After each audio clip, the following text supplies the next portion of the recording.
Hello friends, ನಾನು ರೇಖಾ ಮತ್ತು ನನ್ನ ಯೂಟ್ಯೂಬ್ ಚಾನಲ್ ರೆಸ್ಟ್ಲೆಸ್ ರೇಖಾಗೆ ನಿಮಗೆಲ್ಲ ಸ್ವಾಗತ.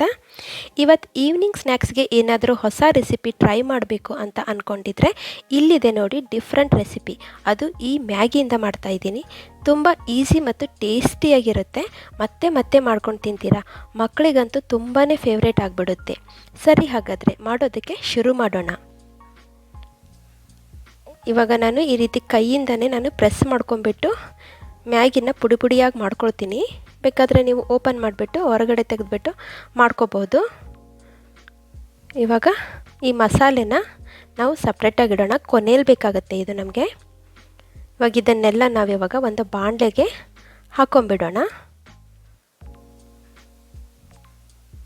ಗ್ಯಾಸ್ ಫುಲ್ ಲೋ ಫ್ಲೇಮಲ್ಲಿರಲಿ. ಇದಕ್ಕೆ ಇವಾಗ ಹುರ್ಕೊಳ್ಳೋದಕ್ಕೆ ನಾವು ಸ್ವಲ್ಪ ಬೆಣ್ಣೆ ಹಾಕ್ಕೊಳ್ಳೋಣ. ಬೇಕಾದರೆ ನೀವು ಎಣ್ಣೆ ಹಾಕೋಬೋದು, ತುಪ್ಪ ಹಾಕೋಬೋದು, ಇಲ್ಲಾಂದರೆ ಎಣ್ಣೆ ಮತ್ತು ತುಪ್ಪ ಮಿಕ್ಸ್ ಮಾಡಿ ಕೂಡ ಹಾಕೋಬೋದು. ಸ್ವಲ್ಪ ಜಾಸ್ತಿ ಬೇಕು ಇಲ್ಲಿ, ಯಾಕಂದರೆ ಇವು ಮ್ಯಾಗಿ ಸ್ವಲ್ಪ ಗಟ್ಟಿ ಇರೋದ್ರಿಂದ ಕ್ರಿಸ್ಪಿ ಆಗೋದಕ್ಕೆ ಟೈಮ್ ಬೇಕಾಗುತ್ತೆ. ನೋಡಿ, ಕೈ ಬಿಡ್ದೇನೆ ಹಾಗೆ ಕೈ ಆಡಿಸ್ತಾ ಇರಬೇಕು. ಗೋಲ್ಡನ್ ಬ್ರೌನ್ ಕಲರ್ ಬರೋವರೆಗೂ ನಾವು ಹುರ್ಕೋಬೇಕು ಇಲ್ಲಿ.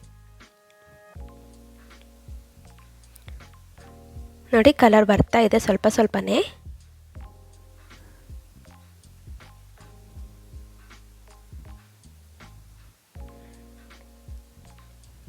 ಇವಾಗ ಆಯಿತು ನೋಡಿ, ಫುಲ್ ಕಲರ್ ಬಂದುಬಿಟ್ಟಿದೆ. ಇವಾಗ ಸ್ವಲ್ಪ ತಣ್ಣಗಾಗಕ್ಕೆ ಬಿಡೋಣ ಇದನ್ನು. ಸ್ವಲ್ಪ ತಣ್ಣಗಾದ್ಮೇಲೆ ಇವಾಗ ಒಂದು ದೊಡ್ಡ ಬೌಲ್ಗೆ ಹಾಕೊಳ್ಳೋಣ. ಇವಾಗ ಇದಕ್ಕೆ ಉಳಿದಿರೋ ಇಂಗ್ರೀಡಿಯೆಂಟ್ಸ್ನ ಒಂದೊಂದಾಗಿ ಸೇರಿಸ್ಬಿಡೋಣ. ಇವಾಗ ಮೊದಲನೇದಾಗಿ ನಾನಿಲ್ಲಿ ಚಿಕ್ಕದಾಗಿ ಕಟ್ ಮಾಡಿರೋಂಥ ಈರುಳ್ಳಿ ಹಾಕ್ಕೊಳ್ತಾ ಇದ್ದೀನಿ. ನಿಮಗೆ ಎಷ್ಟು ಬೇಕೋ ಅಷ್ಟು ಈ ತರಕಾರಿನ ನೀವು ಸೇರಿಸ್ಕೋಬೋದು. ಆಮೇಲೆ ಕ್ಯಾರೆಟ್ ತುರಿನ ಹಾಕ್ಕೊಳ್ತಾ ಇದ್ದೀನಿ. ಇವಾಗ ಇದಕ್ಕೆ ನಾನು ಟೊಮೆಟೊ ಹಣ್ಣನ್ನು ಸೇರಿಸ್ಕೊಳ್ತಾ ಇದ್ದೀನಿ.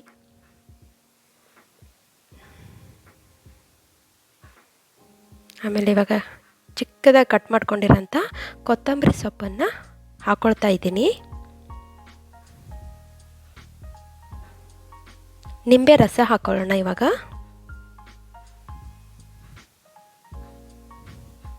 ನೋಡಿ, ಅಚ್ಚ ಖಾರದ ಪುಡಿ ಹಾಕ್ಕೊಳ್ತಾ ಇದ್ದೀನಿ. ಬೇಕಾದರೆ ನೀವು ಹಸಿಮೆಣಸಿನಕಾಯಿನ ಚಿಕ್ಕ ಚಿಕ್ಕದಾಗಿ ಕಟ್ ಮಾಡ್ಕೊಂಡ್ಬಿಟ್ಟು ಬೇಕಾದರೆ ಹಾಕೋಬೋದು.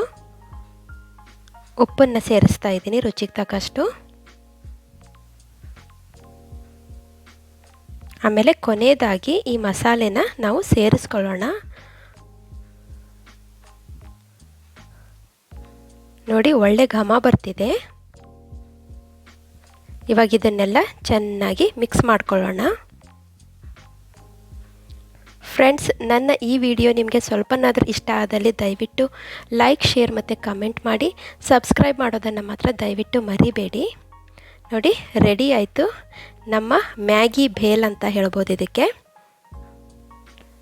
ಒಂದು ಸಲ ಟ್ರೈ ಮಾಡಿ ಫ್ರೆಂಡ್ಸ್, ತುಂಬ ಚೆನ್ನಾಗಿರುತ್ತೆ.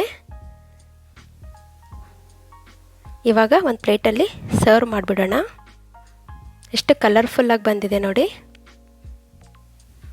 ಇವಾಗ ಒಂದು ಪ್ಯಾಕೆಟಲ್ಲಿ ಒಂದು 3-4 ಜನಕ್ಕೆ ಸರಿ ಹೋಗುತ್ತೆ ಇದು.